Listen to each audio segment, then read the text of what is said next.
आज से कुछ दिन पहले हालात कितने अलग थे। नरीन कितना अलग था। उसे हर चीज में परफेक्शन पसंद थी। और आज इस बच्चे की वजह से नरीन का बिहेवियर तो, उसका नेचर, सब कुछ बदल गया। क्या हो रहा है नरेन? तुम अपनी मीटिंग कैंसिल करके यहाँ पिज्जा खा रहे हो? अरे रिलैक्स, मैंने बात कर ली थी मकीजा से। I will meeting him tomorrow, don't worry, वो मीटिंग कर लूंगा मैं।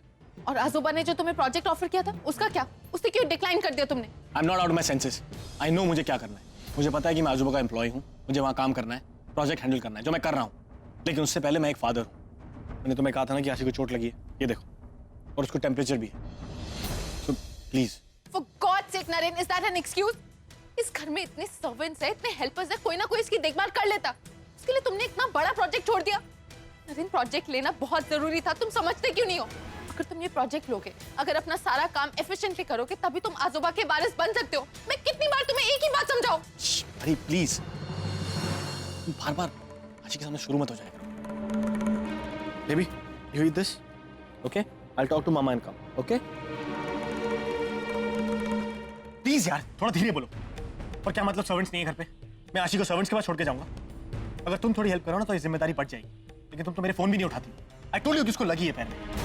एक सेकंड, तुम चाहते क्यों मैं अपना काम छोड़ के घर पे बैठ जाऊं? प्लीज। नरेन, तुम अच्छी तरह जानते हो, जब से मैंने अपना बच्चा खोया, मेरा बिजनेस ही मेरे लिए सब कुछ है। मैं मानती हूँ हमने इस बच्चे को अडॉप्ट किया है और इसे जो कुछ देना हम दे रहे हैं, लेकिन तुम मुझे क्यों जबरदस्ती? प्लीज परी, इसे अडॉप्ट करना मेरा डिसीजन नहीं था और मुझे नहीं पता क्यों मैं अब तक इसकी मां नहीं बन पा रही। I just don't feel connected with her. तुम क्या बोले जा रही हो? I mean, do you have any? वो बच्ची है यार 5 साल की, तुम जो बोलोगी वही।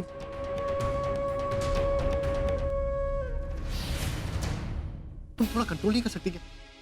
आशी, आशी बेटा, आशी आओ, हम दोनों चल के लूडो खेलेंगे। हाँ, कम ऑन। जाओ आजी के साथ। I will see you. Bye. Say bye to Dada. Say bye to Mama. Bye. What do you mean you don't feel connected?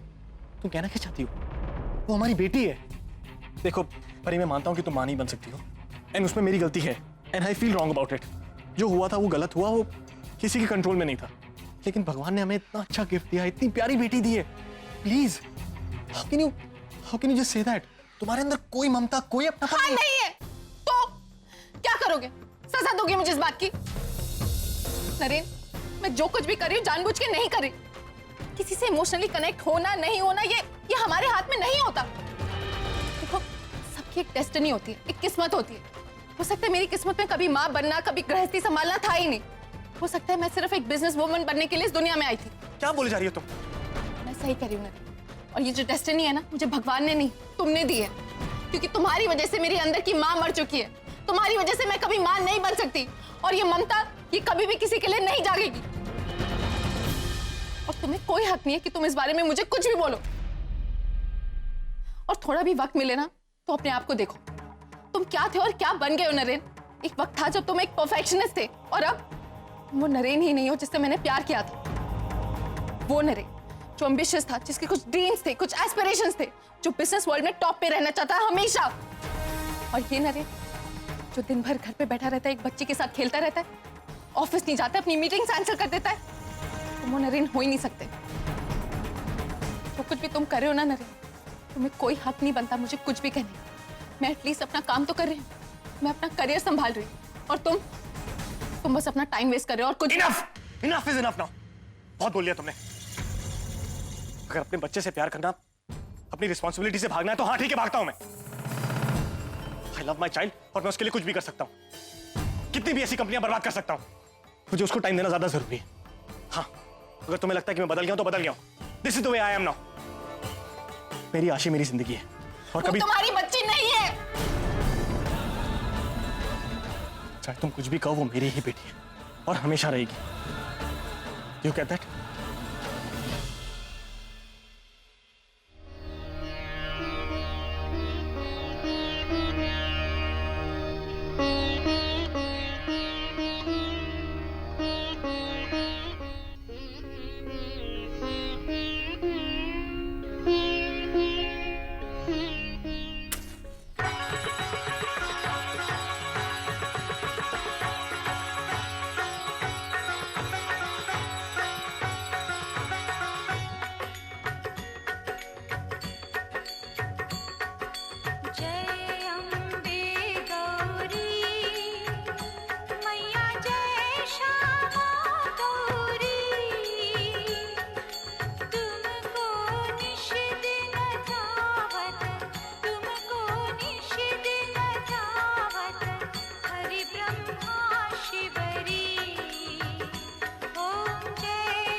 बोलो अम्बे मात की जय।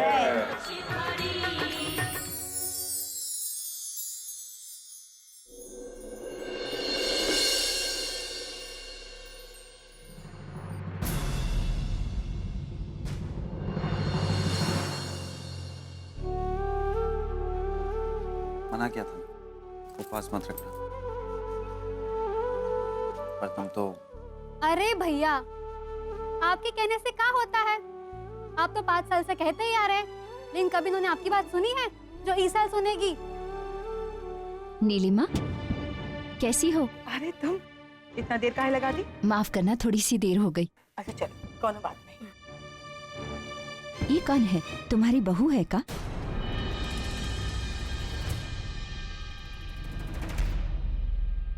वो भैया की बीवी नहीं है, घर की मेहमान है।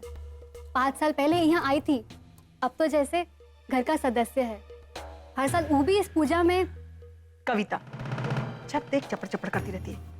बहुत सारे काम पड़े, जा जाके काम कर, जा। अंकिता, तुम अंदर जाकर आराम कर। वैष्णवी, अंदर ले जाओ। माँ, भाऊजी, मैं दुकान चलता हूँ। इन 5 सालों में हमारा रणविजय कितना बदल गया है। पहले सिर्फ आवारागर्दी किया करता था, लेकिन अब अपनी जिम्मेदारियों को समझने लगा है, उनको लेके चलने लगा है। मैं आपको छोटी माँ कहकर बुलाती हूँ, इससे लोगों को कोई प्रॉब्लम है क्या? अभी वो आंटी भी दादी से।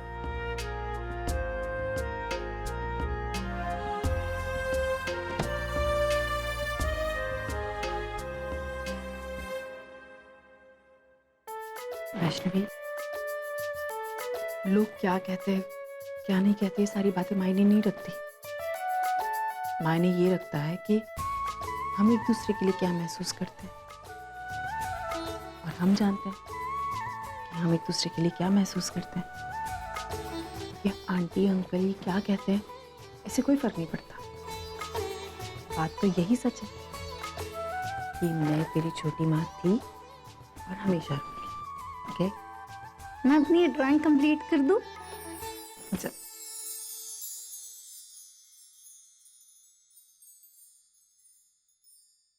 अरे नीलिमा, सुनना, इधर आ।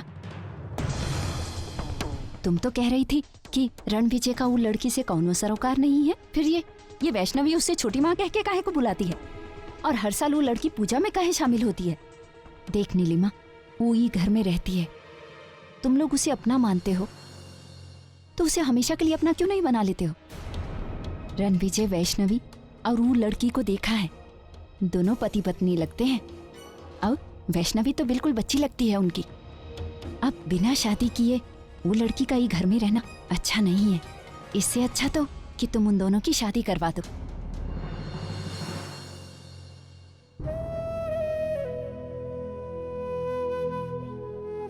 मैंने कहा था ना आपसे, 5 सालों में बहुत कुछ बदल गया Naren.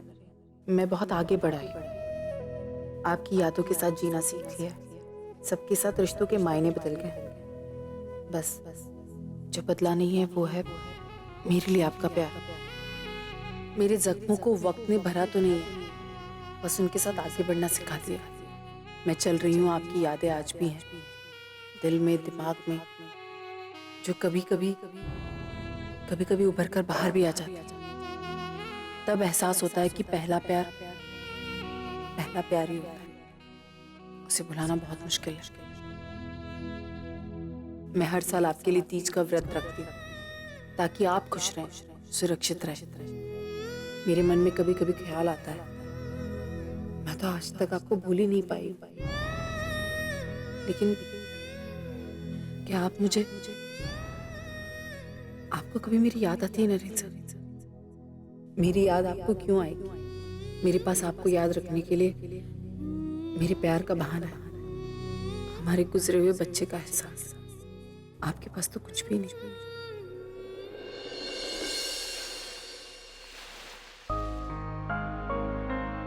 I feel so lonely. बिल्कुल अकेली पड़ गई हूँ। मेरे आई बाबा भी नहीं रहे, बस हाजी अजोबा का थोड़ा सहारा है। और तुम्हारा। लेकिन तुम्हारे पास तो मेरे लिए कोई वक्त ही नहीं है। तुम्हारी दुनिया में मेरी कोई जगह ही नहीं है। तुम्हारी दुनिया में तो बस तुम और आशी। अरे तुम मुझे गलत समझ रही, ऐसा नहीं है।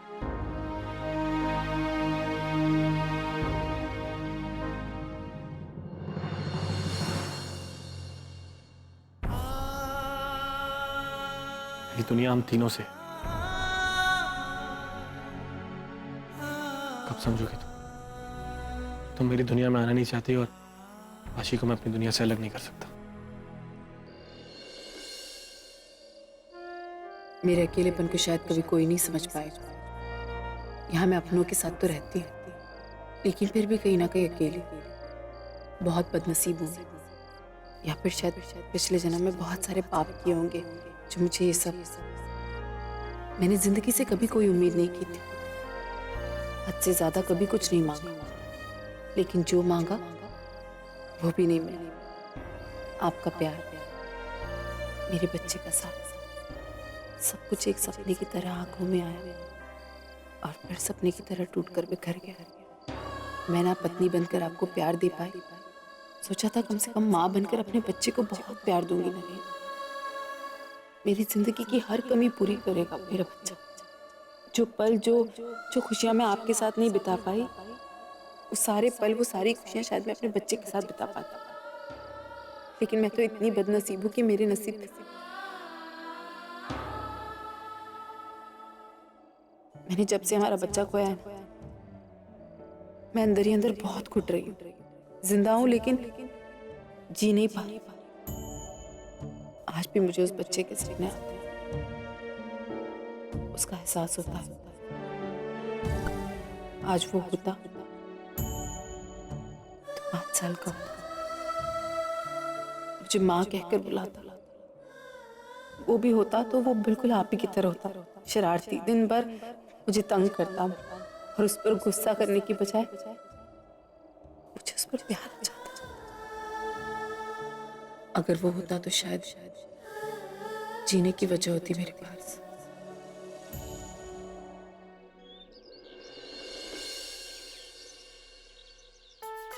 कैसे बाल बनाया तूने? ये बाल बनाने का तरीका है? सारी चोटी अब वापस खोलनी पड़ेगी, इतने बड़े बाल हो गए। इसलिए आप मुझे बहुत अच्छी लगती हो। आप एकदम परफेक्ट मम्मी हो। आप मेरी मम्मी क्यों नहीं बन जाती? ये छोटी माँ थोड़ा बड़ा नहीं है? मम्मी कितना शॉर्ट एंड स्वीट है। आज से मैं आपको मम्मी बुलाऊंगी। नहीं, क्यों? तो मुझे मम्मी नहीं बुला सकती क्योंकि मुझे छोटी माँ ही अच्छा लगता है। ठीक है, आज आप मेरे स्कूल फंक्शन पे आएंगी? वैष्णवी अब तक तैयार नहीं हुई, चलो मैं तुम्हें स्कूल छोड़ देता हूँ। हाँ बस ये हो ही गई है तैयार। वैष्णवी अपना बैग ले ले जा, जाके।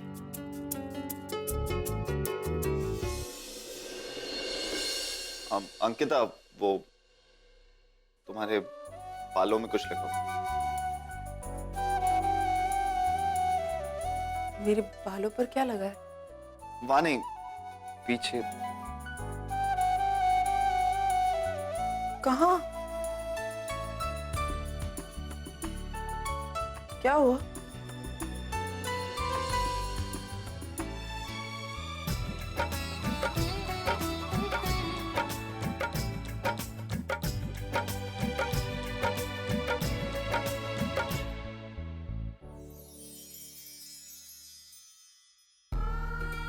वो ही घर में रहती है, तुम लोग उसे अपना मानते हो, तो उसे हमेशा के लिए अपना क्यों नहीं बना लेते हो? रणविजय वैष्णवी और वो लड़की को देखा है, दोनों पति पत्नी लगते हैं। निकला?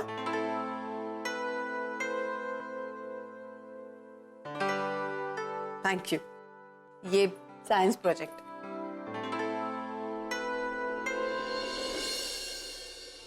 मुझे अभी याद आ रहा है कि तुझे होमवर्क करना है। इतनी देर से यहाँ भटक रही थी, तब तेरे को याद नहीं आया। अभी पापा आए स्कूल ले जाने के लिए, खा ये फटाफट।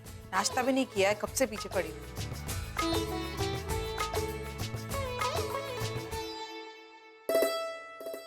अरे रणविजय,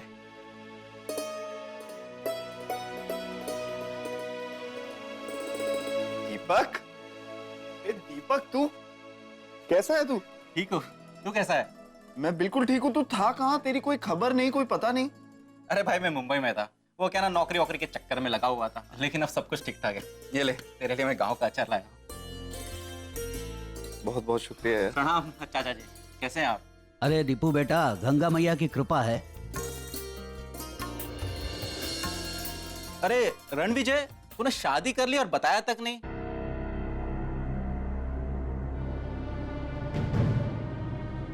ये तोहार बीवी और बच्चा है ना? प्रणाम भाभी जी। अरे नहीं दीपक, ये हमारी बीवी नहीं है।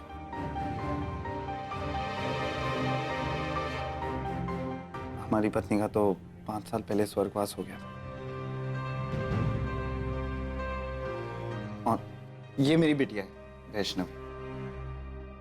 हमका माफ करना, ये दोनों को एक साथ देखकर हमको गलतफहमी हो गई थी। अच्छा रणविजय, तो और कामकाज कैसा चल रहा है? अरे कामकाज बहुत अच्छा चल रहा है। मैंने साड़ियों की दुकान खोली है बड़ी चौक पर। अब तू यहाँ पर आ गया तो आजा शाम को दुकान पर। हाँ जरूर आऊंगा, लेकिन अभी निकलता हूँ। वो क्या है ना, 2-3 जरूरी काम निपटाना है और कल मुंबई भी वापस निकलना है। अच्छा, कल वापस जा रहे हो? हाँ, एक ही दिन की छुट्टी है, तो मैं चलता हूँ। और तू अपना ख्याल रखना। तू भी अपना ख्याल रख। ठीक है।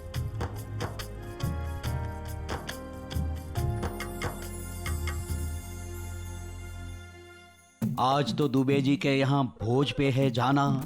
पंडिताइन, आज हमरा दोपहर का खाना मत बनाना। अरे आज तो है हमसे खीर पकोड़े का वादा। 2-4 मंत्र इधर उधर, 2-4 हजार ज्यादा।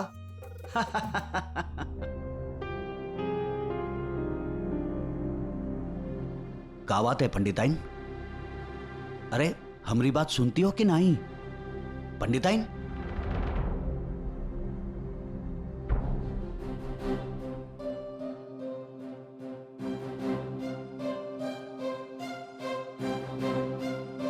ए जी, हमका कुछ करना चाहिए। अरे पंडिताइन, हमको क्या करना है? भोज दुबे जी के यहाँ है, जो कुछ करेंगे वो करेंगे। भाई हम तो दोनों हाथों से बस लबालब खीर पकोड़े, खीर पकोड़े। अरे हम दुबे जी की भोज की बात नहीं कर रहे हैं। फिर हम तो अंकिता और रणविजय के बारे में बात कर रहे हैं, याद है? अरे रणविजय, यही बही खाता एक बार देख लीजिएगा, दुकान पे भिजवा देंगे। वो क्या है कि जैसे जमा गुणा भाग में आगे बढ़ते हैं ना, लड़खड़ा जाते हैं। हाँ हम कर देंगे। ई लो, आप जैसा बेवकूफ इंसान हमने आज तक नहीं देखा है। मामूली सा हिसाब किताब नहीं करने आता आपको? अरे अगर सारा बही खाता रणविजय को दे देंगे तो सारा मुनाफा वो घटक लेगा, तो हमें क्या मिलेगा? ठेंगा।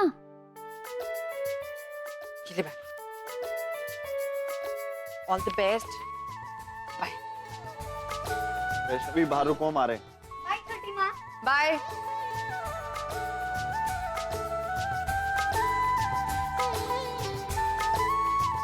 अंकिता, हम दुकान जा रहे हैं। जी, एक सेकंड।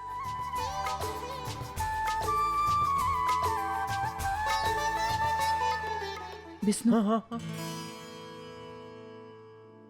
तू का क्या ख्याल है अंकिता और रणविजय के बारे में? अरे दोनों का शादी करा दीजिए, और का ख्याल है? अरे हम तो कब से कह रहे हैं कि अंकिता से बात कर लीजिए।